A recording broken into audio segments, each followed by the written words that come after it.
तो दोस्तों नमस्कार, स्वागत है आपका अपना स्टडी चैनल लर्निंग जीएस वाला में।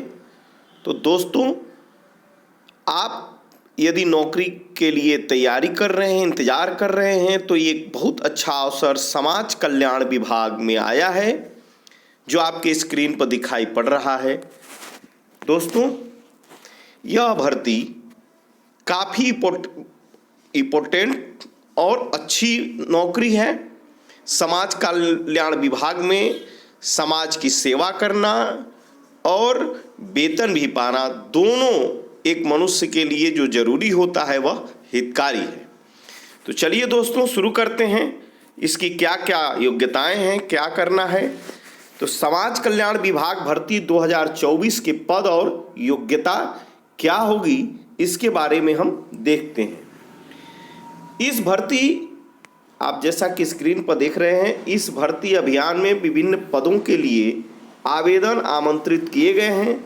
प्रमुख पदों और उनकी शैक्षणिक योग्यता का विवरण जो है नीचे निम्नलिखित दिया गया है। इसमें 3 प्रकार के पद बताए गए हैं। पहला है डाटा एंट्री ऑपरेटर। इसके लिए योग्यता होगी 10वीं पास और कंप्यूटर का ज्ञान आवश्यक होगा। दूसरा पोस्ट है सामाजिक कार्यकर्ता। इसके लिए योग्यता होगी स्नातक डिग्री किसी भी विषय में तथा सामाजिक सेवा का अनुभव भी इसमें वांछनीय होगा। जबकि तीसरा पद है काउंसलर का। इसके लिए योग्यता होगी मनोविज्ञान या समाज कार्य में स्नातकोत्तर यानी कि एमए की डिग्री काउंसलर के लिए, और काउंसलिंग का अनुभव भी आवश्यक होगा। आगे देखते हैं आयु सीमा और छूट क्या है। तो आयु सीमा और छूट है, समाज कल्याण विभाग 2024 के लिए आयु सीमा का विवरण जो होगा उसमें न्यूनतम आयु 18 वर्ष होगी और अधिकतम आयु 40 वर्ष होगी। अब विभिन्न श्रेणियों के लिए आयु सीमा में छूट क्या होगी, इसको देखते हैं दोस्तों। तो एसी एसटी की बात किया जाए तो एसी एसटी को 5 वर्ष की छूट दी जाएगी, यानी कि 40 वर्ष अधिकतम है तो 45 वर्ष। ओबीसी उम्मीदवार की बात किया जाए तो 40 वर्ष है तो 3 वर्ष के छूट के बाद 43 वर्ष। और दिव्यांग उम्मीदवार की बात किया जाए तो 10 वर्ष की छूट है, यानी कि 40 वर्ष अधिकतम है तो 50 वर्ष उनकी होगी। अब आवेदन शुल्क की बात कर लिया जाए तो समाज कल्याण विभाग भर्ती 2024 की आवेदन शुल्क क्या होगी।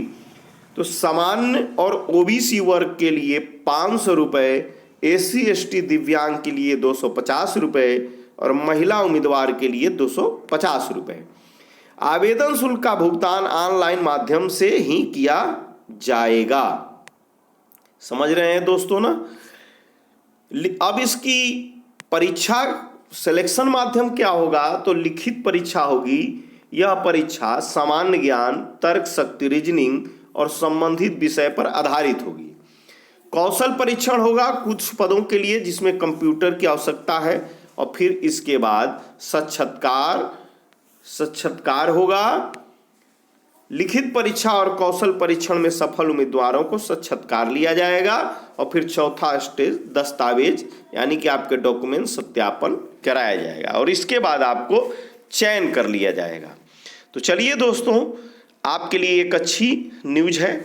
आप यदि इसको भरना चाहते हैं तो भर सकते हैं सोशल वेलफेयर के वेबसाइट पर जा करके। ओके दोस्तों, thanks for watching my video.